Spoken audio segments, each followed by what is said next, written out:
Breaking news, Twitch streamer Hasan Piker was detained after returning to the United States from France, of all places, an ally of the United States. Now, I just want to remind everyone that I did warn you after these deportations started, after the targeting of pro-Palestinian protesters, primarily students, that it was only a matter of time before they would come after American citizens as well. And despite what some may think, Hasan Piker was born in the United States. He was born in New Jersey. Let's go ahead and get into this crazy story, ladies and gentlemen. The Guardian came out with this article, and then we're going to get into the response from Hasan Piker himself. Left-wing pundit Hasan Piker says U.S. border agents grilled him on Trump and Gaza.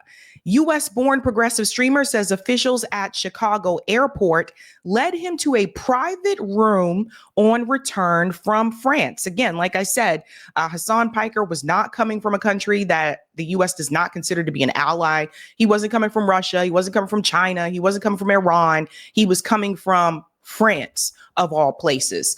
Hasan Piker, a U.S.-born progressive political commentator, says he was stopped by U.S. Customs and Border Protection agents and questioned about his opinions of Donald Trump and Israeli war policy as he returned to the country on Sunday from France. He recounted the incident on his Twitch live stream on Monday, said he was led to a private room at Chicago O'Hare Airport and interviewed for nearly 2 hours about his political views. So again, we'll bring his picture back up here. Hasan Piker is very popular. Hasan and I obviously don't agree on everything. I would say I'm further to the left than Hasan Piker because I don't believe in that the Democratic Party can be reformed. I don't believe that Bernie and AOC are doing the best for what is really needed, which is to disrupt the duopoly at all costs. We cannot reform the Democratic Party. You'll see that later when I get into the conversation about how the DNC is now trying to oust David Hogg, who does want some type of reform in the Democratic Party. So I would say I am to the left of Hasan Piker. But Hasan Piker is very popular. He has over 1 million followers on Twitch. And unlike some of the other left commentators, he is one that has been entertained on corporate media. CNN did a whole segment about him. There was an article written about him. So he's been able to get into some of those corporate media doors that have been shut to many of us that are on the left. So that's why I was surprised that it happened to him, of all people, because he believes in left-wing policies, but for whatever reason, corporate media still considers him, palatable enough to bring him onto their network. So I thought, of all people, he would be able to receive some type of a pass. That is not the case. We're going to get into this conversation. He talked about this last night. So this is breaking news again. Hasan Piker was detained by Customs and Border Patrol. Let's get into it, folks. But this time I didn't even have the quadruple S on my boarding pass. So I was like, all right, it's probably fine. So I wait. Finally, this agent comes out, says, Hasan Piker. I'm like, that's me, coming with me. I'm like, oh, brother, here we go. They take me to this back room. Okay. And the back room is not great. The back room is designed in the most hostile way I've ever been inside of a room. The vibes are really back there. Everything is fluorescent light bulb. Obviously, they had these 2 seats that were firmly planted into the ground. Okay. They were complete metal. They were like tiny stools, very uncomfortable, with like braces on the side so you can handcuff someone to them. Okay. And there was also a seat for like a lawyer. So I sat down on the lawyer seat on the corner to establish dominance because I've watched too many JCS interrogation videos and I knew I had to have command over the room. So I didn't sit in the cuck chair. Instead, I sat in the lawyer chair and we got to talking. And let me tell you, folks, the TikTokers that talked about being detained, they were right. It was an insane situation. So it's very obvious that they knew exactly who the I was. It's very obvious that they knew how to like navigate the conversation. And it was a really, really interesting conversation that took place. Yeah, they definitely knew who he was. So again, for those who are not familiar, Hasan Piker is very, very popular. He has a large following. And like I said, he's also been on corporate media. He's been very vocal against the genocide in Gaza, as people should. He's been in support of Ansar Allah, the Houthis. He has interviewed one of the Houthi pirates on his stream, the Houthi pirate that went really viral and everyone said he was so beautiful. Hasan Piker interviewed him. So he is known like internationally. It's not like me or somebody, right? Like everybody in the political sphere, especially in the left space and those concentrated on foreign policy, definitely know who Hasan Piker is. It was very cordial. Okay. It was very cordial, which I thought it was strange how cordial it was. Cause I've had run-ins with like cops in the past. I've had run-ins with feds in the past. Well, I guess the FBI was very cordial as well when I had some talks with them in the past. But overall, I was not expecting CBP agents to be cordial. I will say that. Okay. Now, having said that, the entire process is supposed to be intimidating. So it's like suck my cordial or whatever. Okay. I think they were being cordial because they wanted me to say something that was incriminating and say something that was enough to justify further detention from that point on. Yes. One of the things that they do for interrogation tactics is they really try to get you to walk into your own mess, right? They try to let you do as much talking as possible so that you can expose yourself. And I've seen this before. And you've ever watched like any of the cop shows? If you ever watched like Law and Order or CSI, I mean, you guys know what I'm talking about. If you ever seen those, you'll see that type of interrogation tactic as well. Their job is to get you to talk as much as possible in the hopes that you will expose yourself. And let me tell you, they certainly did do that. So he knew exactly who the guy was, but he was basically like broaching the conversation in a way where it was like free flowing, where in the process of discovery, he was adding on additional talking points. He always made it seem as though he was asking certain things that after discovering in the process of that conversation, he would ask additional questions. So, you know, he's like, oh, what are you doing in Chicago? And I was very revealing. I was like, well, I was in France because I want to take my family out for Mother's Day to France, but I had to come back early from France, even though today is technically Mother's Day, because I have a speaking engagement at University of Chicago. And he was like, oh, what kind of speaking engagement? It's like, I don't know, some like journalism school stuff. And he's like, oh, well, since you mentioned that, he kept saying, oh, well, since you mentioned that, what do you do as a job? And I was like, I'm a Twitch streamer. And he's like, well, since you mentioned that you were a Twitch streamer, what kind of things do you stream about? And so they already know the answers to these things too. This is another thing they do with interrogation. Like they probably already knew that Hasan Piker was scheduled to speak at the University of Chicago. They probably already knew that he was a Twitch streamer. Like I said, they probably already knew who he was and they knew the answers to these questions that they're asking him. Right. So that's a part of the interrogation tactic. They try to trip you up a little bit too, but they try to make it seem like you offered this information willingly on your own when they already know the answers to these questions. at first I was like, do I just tell him I play video games? Because I don't think this motherfucker going to believe me if I say I just play video games to him, right? So I was just like, yeah, I play video games, but I also do current events, sometimes drama, internet. And he's like, oh, do you talk about, since you mentioned that, you talk about the things that you talk about, do you talk about the news? And I was like, yeah, I talk about the news. And he kept saying, okay, so when you talk about the news, do you talk about the war? And I was like, what do you mean by that? He's like, do you talk about Trump? And that was the first time where I was like, what the is this question? Like, I literally straight up told him, I was like, why are you asking me this? My response when they said, do you talk about the war? My response would have been, which war? Because isn't that crazy? Like the fact that we have multiple like wars. Actually, what's happening in Israel in Gaza is a genocide, but we have multiple conflicts all over the world. So if they would have asked me, like, do you talk about the war? I would have said, which war? Which war are we talking about here? There's a lot of things happening, ladies and gentlemen? Like, I was like, what does this have to do with anything? And it was interesting because the dude asked so many insane questions, none of which is illegal, by the way. I just need you to understand. Nothing I've done online is illegal as of now, if that makes sense. Now, laws may change in the future and they might actually start prosecuting speech, which I do fear is the goal of this administration. But so far, everything I've done is fully protected under the First Amendment. Okay. And none of these questions are actually valid questions to ask. But I was entertaining it because, one, I didn't want to present it as being difficult because I didn't want to extend the detention. And two, I actually wanted to see how far I could take it. Maybe it was up of me to do that. Maybe it was not appropriate for me to do that, to play fast and loose with a person that has complete control over my life in that very moment. But I wanted to see like what they were trying to take from this conversation. So it's also good to add that Hasan Piker can afford to do that. Like most people can't.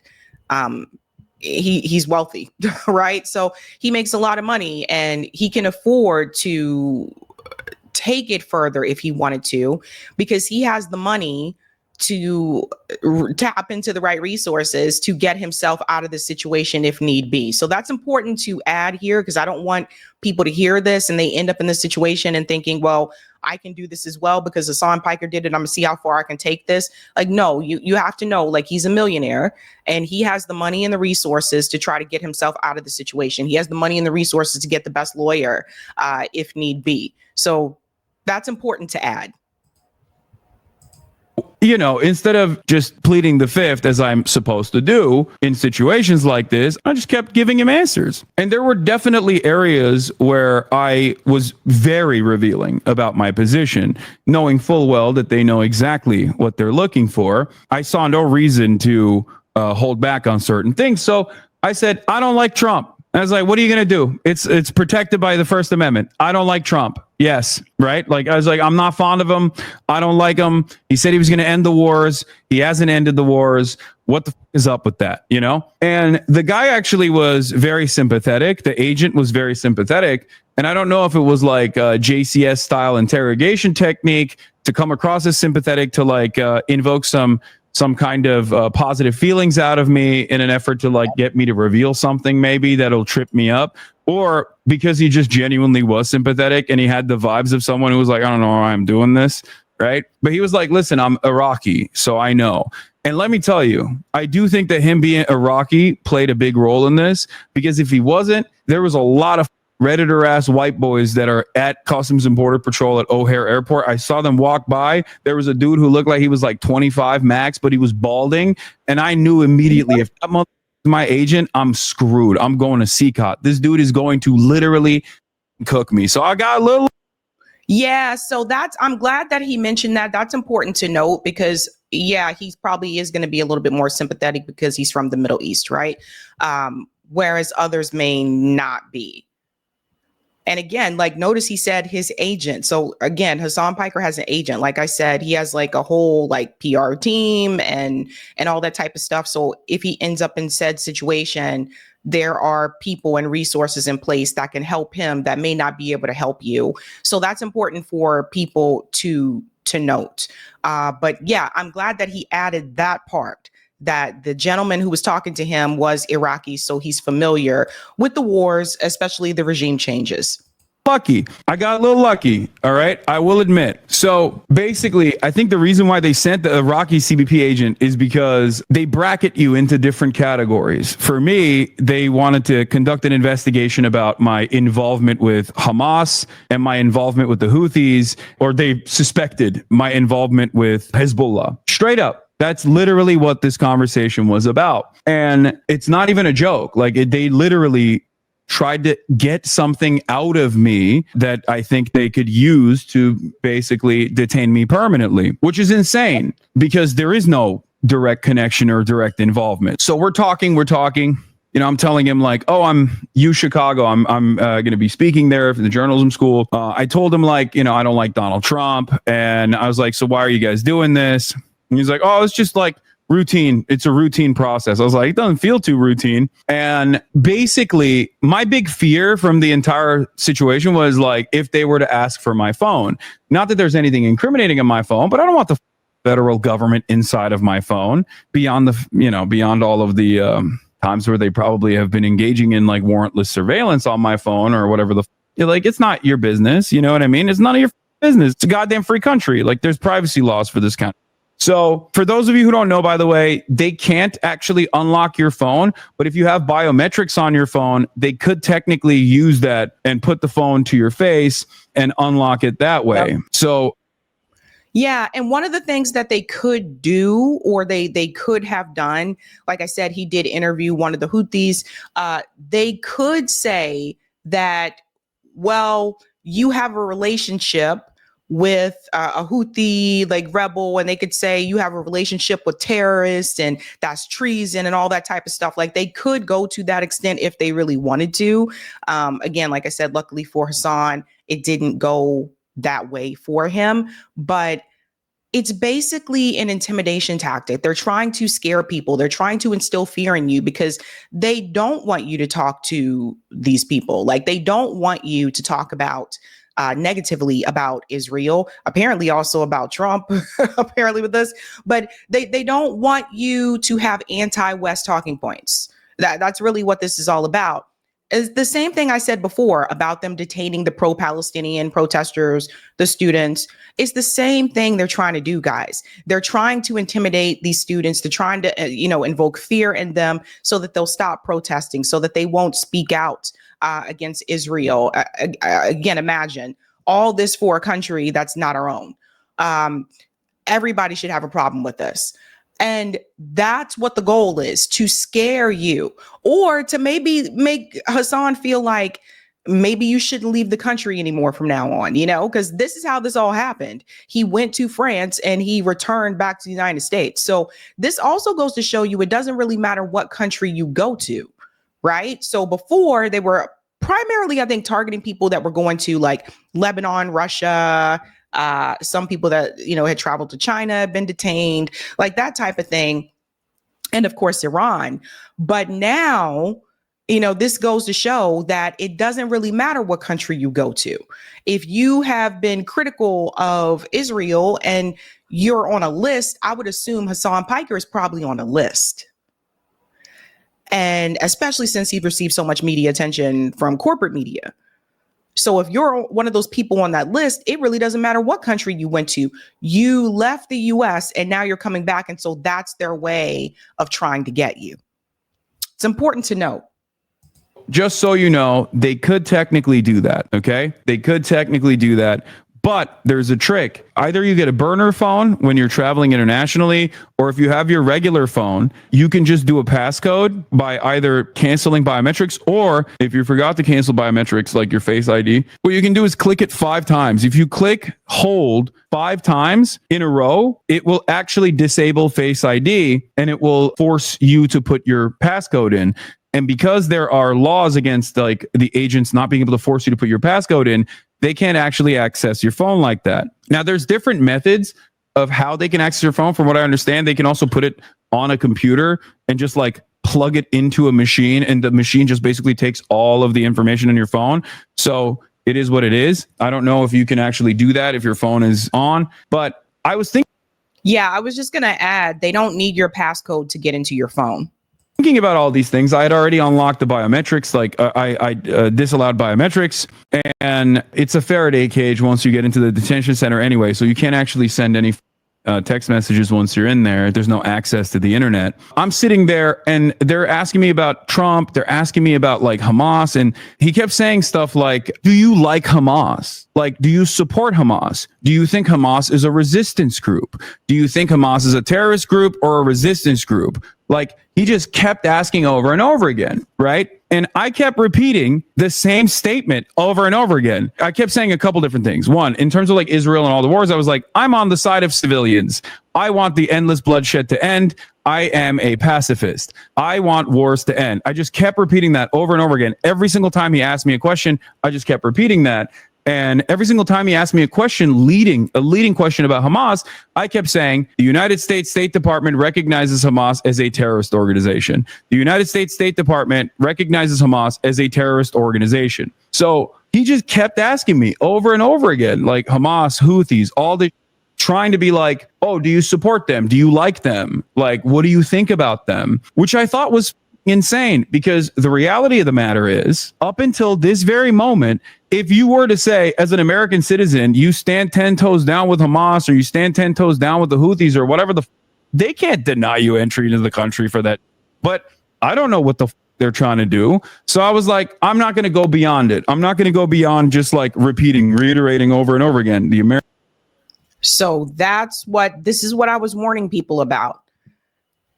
Is the same method that they used against the pro-Palestinian protesters. Like, do you support Hamas? Do you advocate for Hamas? Right? Like, so they're trying to trick you into saying yes or whatever to that, to have a reason to keep you.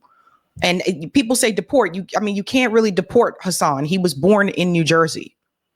So I warned people earlier on that at some point in time, they would start to come after Americans, because this has been done before. Don't forget the McCarthyism that was rampant through this country decades ago. So people were kidding themselves to assume that they would not come after you because you're an American citizen. That is not the case. Not the case.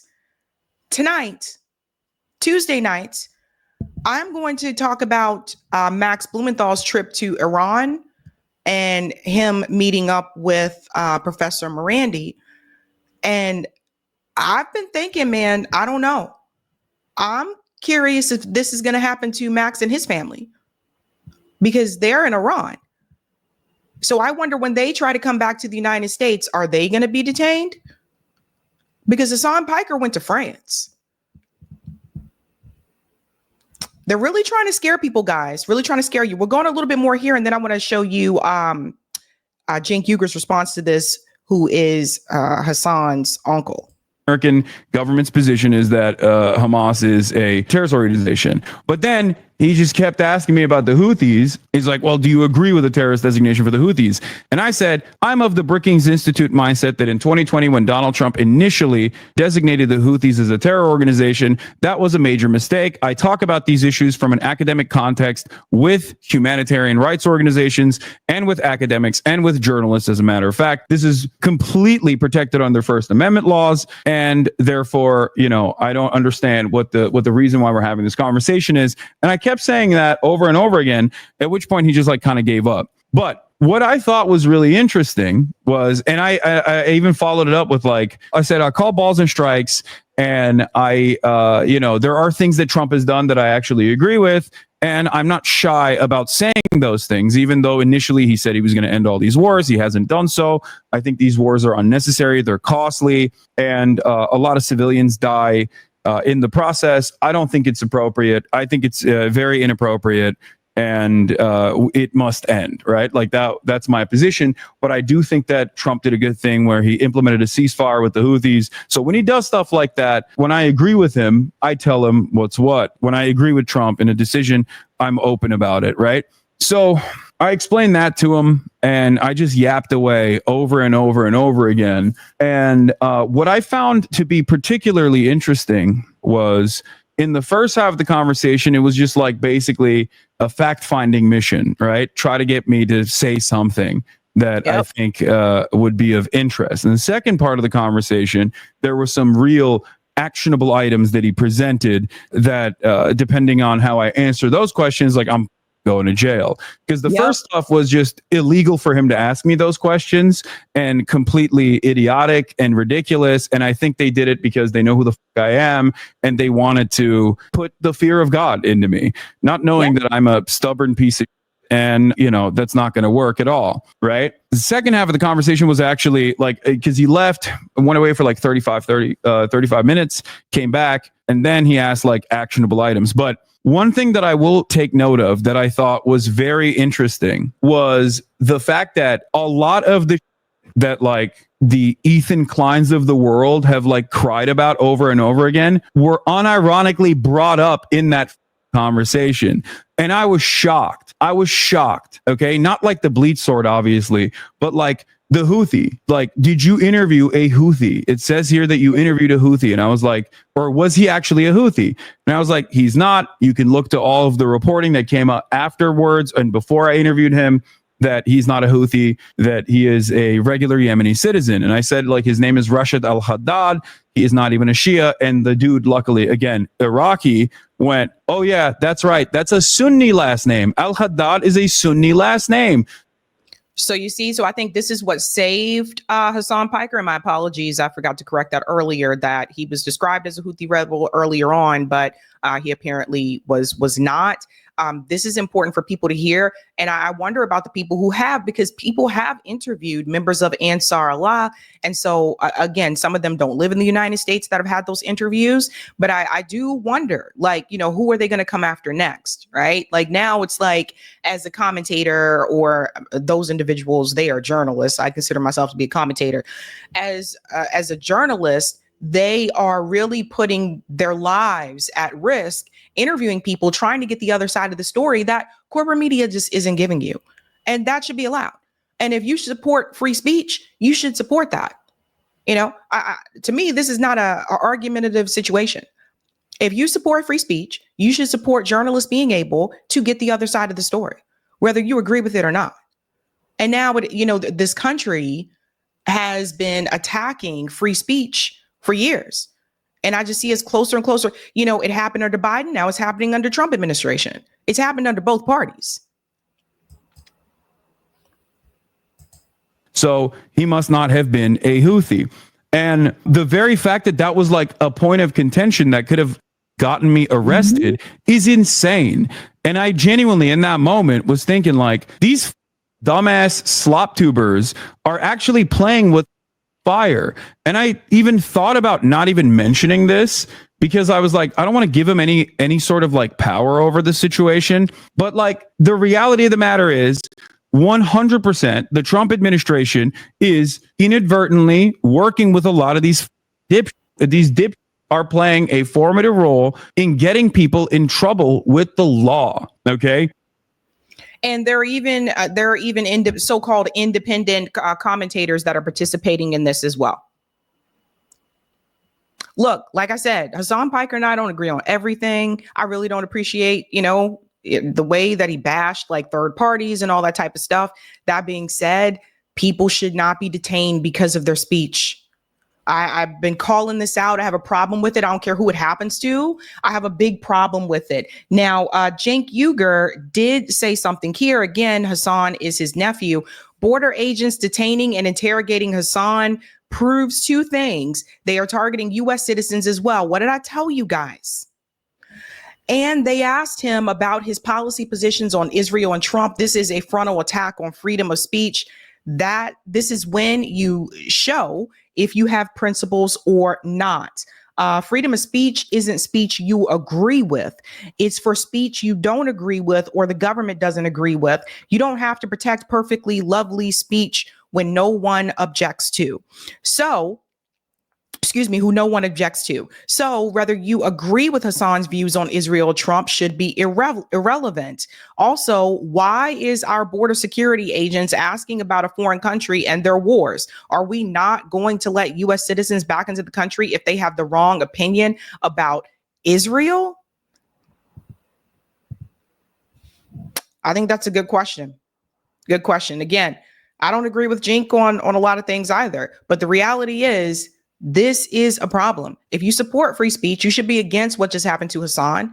If you support free speech, you should be against what has happened to the pro-Palestinian protesters that have been detained, the ones they're trying to deport. You should be against all those things. At this point, this goes beyond partisan ideology, and it's a fight for free speech. Luckily, Hasan was able to get out of that situation. Many people are not. Hey guys, this was a Sabby clip. If you like what you saw, hit that like button and subscribe.